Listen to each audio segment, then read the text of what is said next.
So we don't do this much. We don't tune much. No, it's always fun when we get your car at a dyno though. We've had it on the hub dyno, but never actually on this. And thanks to Jaron at UCM Dyno Shop, we are here. We've got Todd's car on the dyno. But wait. This is cool. He tests drag cars here. Yes. There's a 1600 horsepower GTR that's been on this dyno. So I warned Jaron, we're not in that world today, okay? But we're gonna run this. Of course, you may remember from last time we put on a header and a full exhaust from our friends at GT86 Speed Factory.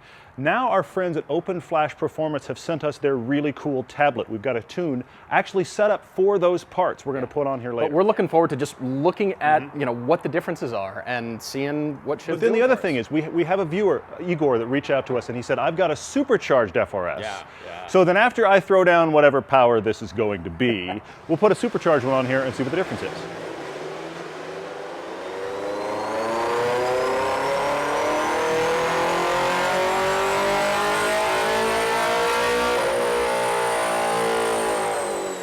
All right, you can see this. We're within about 1 of horsepower and torque of where we were when we were integrated engineering. Here's the thing. We started with about 160 horsepower on this car before we put the header on. So now we're at 167 horsepower, we're at 133 torque, and this terrible trough is mostly gone. This is before the tune. So now we're going to get out the Open Flash tablet and put the tune on.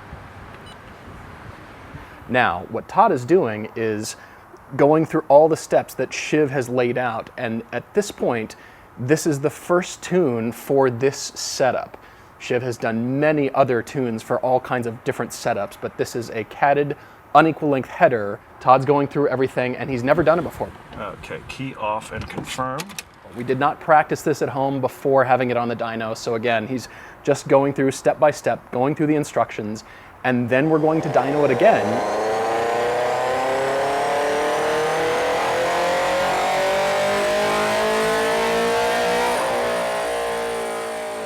So from a push lawnmower to a riding lawnmower, we did. It actually worked, but look at the gains. I mean, this is the one with the header, and we don't have the original stock one up here. The original stock was way down here. The header improved mainly this dip here, but hang on, that's the improvement we've gotten right now. Also, this is the peak torque, way down here now at about 4,500 RPM.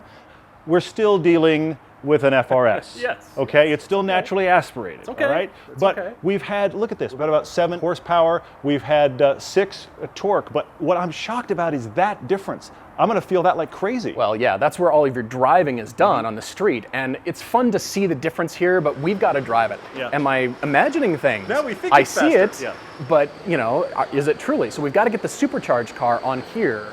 Well, see, that's the thing. The frightening moment will be when we overlay the supercharged car with this one, and we have to get more real estate up in here. That's true. But let's do it anyway. I'm excited to see the difference.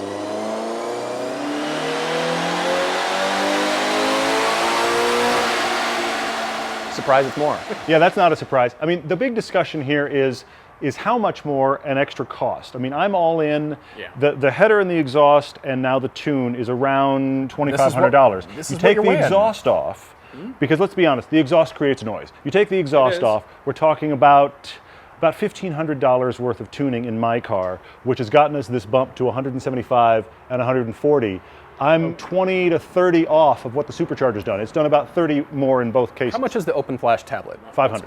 Okay, versus a supercharge is fairly expensive. 10 times that. I mean, we're talking about 5 to 6 grand, depending upon how you spec it, which one you got. Now, it's more.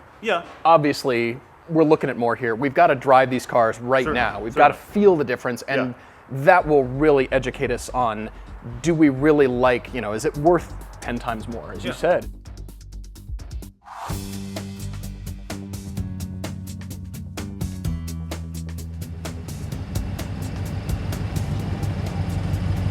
It has been a while, and I'm coming into this cold, remember. This car does still feel really tight, but that's not what we're here to talk about. It's all about the power. All right, let's just do a pull here and have you see and hear what it does. All right, first gear, 2,500 RPM.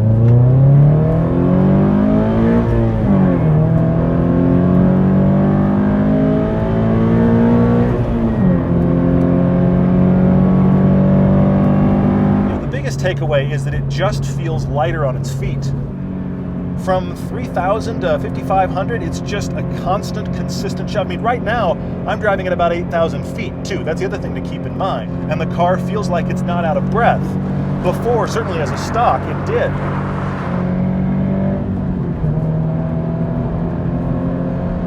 I'm feeling some. The engine definitely feels more eager.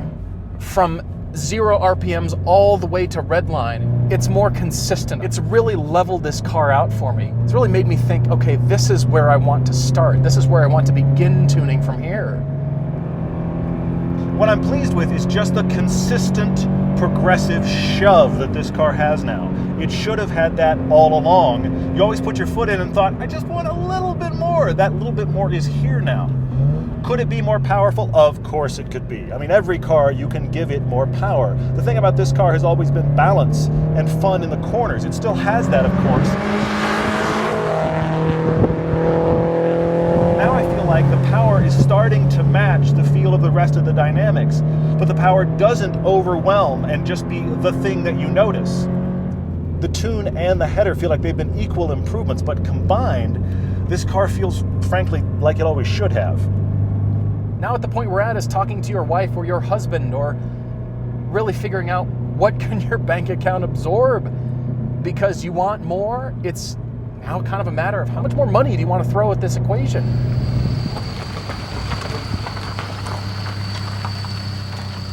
This is our friend Igor's car. This is a 2014 Monogram edition. So what that essentially means is we're talking about the upgraded Subaru BRZ nice interior in the FRS. So you've got start-stop, you've got the better HVAC controls. He's done a few other things like this carbon fiber wrap throughout. He's done that. You'll notice different headlights and tail lights. That's all stuff he's done. In addition to the Supercharger, which does have an intercooler up front. Ooh. As I was mentioning, on Todd's FRS, the comparison in the dyno graph between the two lines didn't equate to what I was feeling or what I was hoping to feel with my right foot. But all that has changed with this car. This is the first time I've driven the FRS or BRZ, we'll just call it the GT86, with the kind of power I've been longing for. Ooh, not the tires, but the kind of power. One thing that Igor did not upgrade is his tires. I would love to see him on some Pilot Supersports. I think he would like this car even better. In fact, my suggestion for him is that that's the next upgrade. Nothing else needs to happen but just tires, maybe even a little bit wider wheel. I can definitely feel the difference in the handling. My car feels flatter and it feels more stuck to the road than this does. But we're not really here to talk about handling. We're here to talk about the difference in power. And yes, you can definitely feel it. Finally, this has the punch I've been looking for. Above 5,000, this has got the beans. That justifies it, really, in my mind. I am loath to admit it and loath to say it, but you gotta spend more money just to have this kind of fun. Let's do a pull on the Supercharged. Now, granted, these tires aren't as good, but it's got a lot more power to work with. Here we go.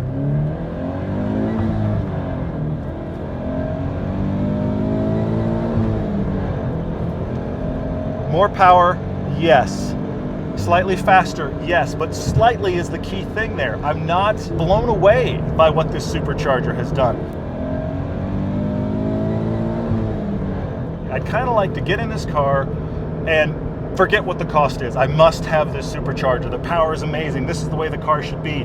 I do like it. It is a nice step up, but it feels, honestly, like the next increment from the ones I've done. There was an increment from stock to the header. There was an increment from the header to my tune today.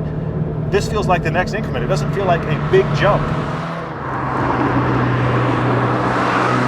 You get on it. It definitely feels good. You put your foot to the floor. There's really good power here. It does take a beat to find itself, and the naturally aspirated one doesn't need a beat at all. Now, it doesn't have as much to give, but it's not far behind this, honestly, and I'm quite surprised by that. Woo-hoo-hoo! Feel that. See right here, that punch. Now we're moving. Is a Supercharger worth that much on this car?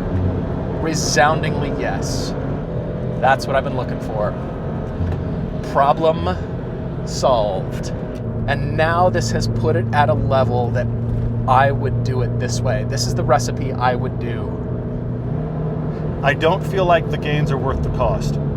I hate to say that.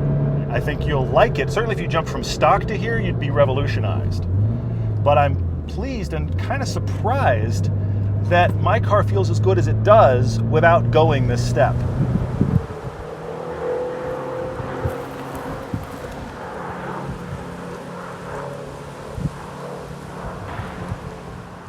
For years, we've wondered about the power. We've thought, Yeah. should it? Maybe, no, we're good with it. No, well, it needs more. What should we do? We're finally here. We were never into tuning, and we never thought that we would be. Well, but I'm when glad the car we're came playing out. with this chassis because it Yeah. is so tunable. And here's the other thing about it.